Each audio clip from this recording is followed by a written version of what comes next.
Você sabia que quando alguém falece e deixa patrimônio, existe um prazo para a abertura do inventário? Mas o que é o inventário? Inventário nada mais é do que o procedimento destinado a organizar a transmissão do patrimônio da pessoa falecida. Quando falamos em organizar a transmissão do patrimônio, cabem algumas perguntas. Qual é o patrimônio? Quem são as pessoas que vão receber esse patrimônio? O falecido deixou dívidas? Todas essas questões são trazidas para o inventário e isso gera uma organização desse patrimônio à luz dessas questões e a partir daí é possível transmitir de maneira regular esse patrimônio a quem de direito. Mas existe um prazo para isso e é algo que muita gente acaba ignorando. E quando falamos em prazo, é importante lembrar que existe um prazo para começar o inventário, o prazo para iniciar o procedimento dessa organização e também existe um prazo para terminar o inventário. E isso está previsto na legislação. O curioso é que, se nós olharmos o que diz a lei, esse prazo de abertura ele está previsto em duas leis, e duas leis importantes. Está previsto no Código Civil, que fala no prazo de 30 dias para a abertura do inventário, 30 dias contados do óbito, e o Código de Processo Civil, que traz o prazo de 2 meses. O Código Civil fala em 30 dias e o Código de Processo Civil em 2 meses. Afinal de contas, qual é o prazo que vale? Se nós considerarmos que o Código Civil, nosso Código Civil atual, ele data de 2002 e o Código de Processo Civil é de 2015, lei posterior revoga a lei anterior. Então, em princípio, valeria o prazo de 2 meses trazido pelo Código de Processo Civil. Só que o Código de Processo Civil traz também o prazo para finalização do inventário, que é definido em 12 meses. Uma outra curiosidade é que se nós compararmos o prazo de 2 meses que é mencionado pelo Código de Processo Civil atual, que é de 2015, com o prazo para abertura do inventário definido pelo Código de Processo Civil anterior ao atual, e o anterior data de 1973, o Código de Processo Civil anterior falava em 60 dias, não 2 meses. Alguém poderia dizer, mas faz diferença, né? 60 dias e 2 meses não é a mesma coisa? O pior é que não. Do ponto de vista jurídico, se eu considerar o prazo de 60 dias, como é que eu conto? Eu conto de maneira corrida. Se alguém faleceu no dia 3 de março, por exemplo, vou contar 60 dias a partir de 3 de março e o último dia da contagem será o último dia do prazo para abertura do inventário. Se eu considerar 2 meses, como é feita a contagem? Eu pego 3 de março e o prazo de 2 meses vai terminar em 3 de maio. Dependendo do mês que nós levamos em consideração, 2 meses podem resultar em 60 dias ou menos do que 60 dias, ou às vezes até mais. Então, faz diferença sim. Mas do ponto de vista concreto, prático, quando falamos que existe prazo, o importante é nós nos perguntarmos, bom, e se o inventário não for iniciado dentro do prazo, o que acontece? Do ponto de vista prático, essa é a pergunta que vale. E o que acontece se o inventário não é iniciado no prazo? Isso é definido não pelo Código Civil ou pelo Código de Processo Civil. Isso é definido por leis estaduais. Outra questão interessante, quando eu falo em prazo, por qual motivo alguém colocaria um prazo e quem é que definiria o prazo? Quem é que está interessado em pôr um prazo para o processamento do inventário? Alguém poderia responder, o interesse é dos herdeiros, eles querem receber aquilo que lhes cabe o quanto antes. Mas não, eles podem sim ter interesse, mas quando a lei fixa um prazo, ela não está olhando para o interesse dos herdeiros. Quem fixa um prazo está olhando para o interesse da fazenda estadual. Quando eu digo fazenda, é interesse do Estado em receber o imposto que incide com a transmissão dos bens. Nós sabemos que esse imposto é estadual é o chamado ITCMD, Imposto de Transmissão, Causa-Mortes e Doações. Ele incide sobre transmissão de bens em decorrência da morte e também nas doações de patrimônio. No caso de inventário, nós estamos falando de transmissão causa-mortes. No estado de São Paulo, esse imposto ele tem a alíquota de 4%. Essa alíquota ela varia de estado para estado e a nossa Constituição prevê o teto de 8%. A lei estadual, no estado de São Paulo, quando trata do prazo para abertura do inventário, ela fala de 60 dias. Então, é um prazo que corresponde ao prazo previsto no Código de Processo Civil anterior. Mas, do ponto de vista prático, o que vale são esses 60 dias. Por quê? Porque, se não iniciado o inventário dentro desse prazo, incide multa. É como se a fazenda dissesse o seguinte: o fulano faleceu, ele deixou patrimônio, e sobre esse patrimônio eu tenho 4%, eu quero receber os meus 4%. Então vocês aí envolvidos, seja viúva, sejam herdeiros, tratem de processar essa transmissão, de trazer esses bens, ver quais são as dívidas, ver quem são os interessados e fazer essa transmissão o quanto antes, porque eu quero a minha parte. E eu, Estado, só consigo receber a minha parte depois que os envolvidos cuidarem desse procedimento. Então, a maneira que a Fazenda tem de forçar a abertura do inventário é estipulando uma multa. Então, se o inventário não for aberto no prazo de 60 dias, incide uma multa que no estado de São Paulo é de 10%. Só que a Fazenda não estabelece uma multa apenas para a hipótese de o inventário não ser aberto no prazo de 60 dias. A Fazenda do Estado de São Paulo também diz o seguinte: você abriu dentro dos 60 dias, ok, não vou lhe cobrar a multa. Mas eu quero que você termine também dentro de um prazo, porque se você não terminar dentro do prazo que eu vou estabelecer, eu também vou lhe cobrar multa. E o prazo que a Fazenda do Estado de São Paulo estabelece para a finalização de um inventário é um prazo de 180 dias.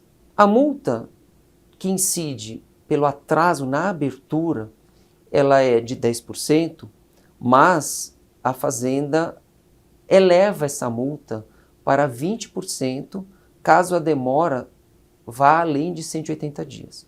Então, vamos imaginar a seguinte hipótese: a pessoa faleceu e os interessados abriram o inventário antes dos 60 dias. Maravilha, não incide multa. Segunda hipótese, abriram após os 60 dias, mas dentro do prazo de 180 dias. A multa é de 10%. Ou deixaram passar esses 180 dias e foram abrir o inventário depois dos 180 dias. Aí a multa passa a ser de 20%. O inventário aberto após a passagem de 180 dias, ele fica sujeito à multa de 20%. E aí, existem outras multas depois dessa, por conta do atraso na abertura? Não.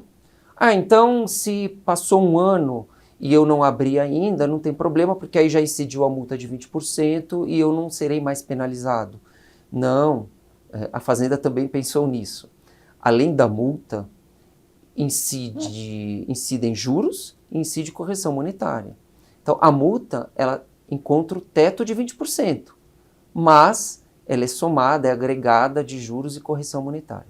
Ou seja, quanto mais tempo se demora para processar esse inventário, mais custoso será fazer essa transmissão. Alguém pode ter a seguinte dúvida: essa multa de 10% ou 20% que seja, ela incide sobre o quê? Então, vamos exemplificar. Se alguém falece e deixa um patrimônio de R$1 milhão, a multa de 10%, se for o caso, vai incidir sobre o patrimônio de R$1 milhão, então estou falando de 10% sobre 1 milhão daria 100 mil? É isso? Não, não é isso. A multa incide sobre o imposto que deve ser recolhido. No exemplo dado, patrimônio de R$1 milhão, todo no estado de São Paulo. Por que eu pontuo estado de São Paulo? Porque em São Paulo a alíquota é de 4%. O imposto incidindo sobre 1 milhão, 4% vai dar quanto? R$40 mil. Esse é o valor do ITCMD a recolher. R$40 mil de imposto. havendo incidência de multa de 10%, nós estamos falando de R$ 4.000 de multa. Se o inventário tiver sido aberto após 180 dias do falecimento, logo a multa de 20% sobre o imposto de R$ 40.000 vai resultar em R$ 8.000 de multa, sem contar juros e correção monetária. Vamos imaginar a situação de um inventário aberto dentro do prazo de 60 dias. Bom, foi feito dentro do prazo, então tranquilo, me livrei da multa. Não, porque, como nós sabemos, existe um prazo para finalizar o inventário. Se o inventário não for finalizado no estado de São Paulo dentro de 180 dias, o estado passará a cobrar multa de 0,33% ao dia, respeitado o limite de 20%. Então, a multa é sempre no estado de São Paulo no limite tem o teto de 20%, além de juros e correção monetária. Existe a hipótese também, vejam como o Estado cercou o contribuinte por todos os lados. Existe a hipótese daquele inventário que foi aberto dentro do prazo de 60 dias e que foi finalizado dentro do prazo de 180 dias. Estou livre da multa? Ainda não, porque eu iniciar e finalizar o inventário no prazo não significa que eu tenha recolhido o imposto. Então, existe um prazo para recolhimento do imposto, e esse prazo é de, no máximo, 30 dias. Então, a partir do momento em que se trouxe todo o necessário para fazer o inventário, né? Eu trouxe a relação dos bens, declarei quem são os herdeiros, defini quem é que vai recolher o imposto, porque o imposto é recolhido por aquele que receber o quinhão. Então, existem vários contribuintes em algumas hipóteses, né? Cada um recolhe no seu CPF.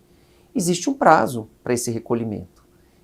E se não houver o recolhimento no prazo, também incide multa.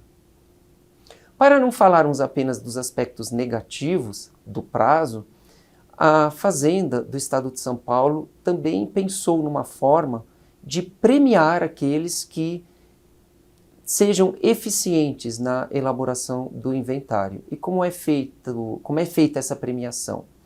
Aqueles que abrirem o inventário no prazo e recolherem o imposto antes de 90 dias, quer dizer, dentro do prazo de 90 dias a contar do óbito, têm direito a um desconto de 5% no valor do imposto a recolher. Dependendo do valor do patrimônio, esses 5% podem representar uma quantia bem significativa.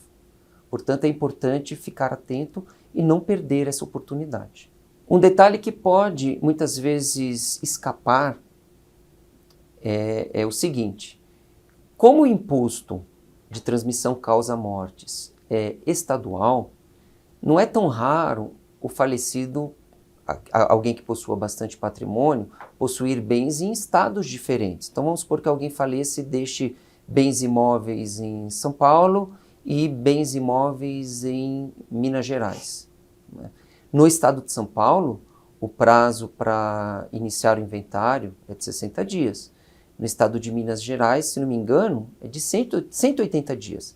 Então vamos supor que a pessoa faleceu em Minas Gerais e o advogado esteja fazendo o inventário lá. E ele vai tomar como parâmetro o prazo da lei do estado de Minas Gerais e vai ingressar com o inventário dentro do prazo de 90 dias. O que para lá estaria ótimo, porque o prazo definido lá é de 180. E no momento de ele recolher o imposto no estado de São Paulo, e isso é feito em cada estado, esse advogado pode se surpreender com uma multa, porque aqui o prazo é de 60 dias.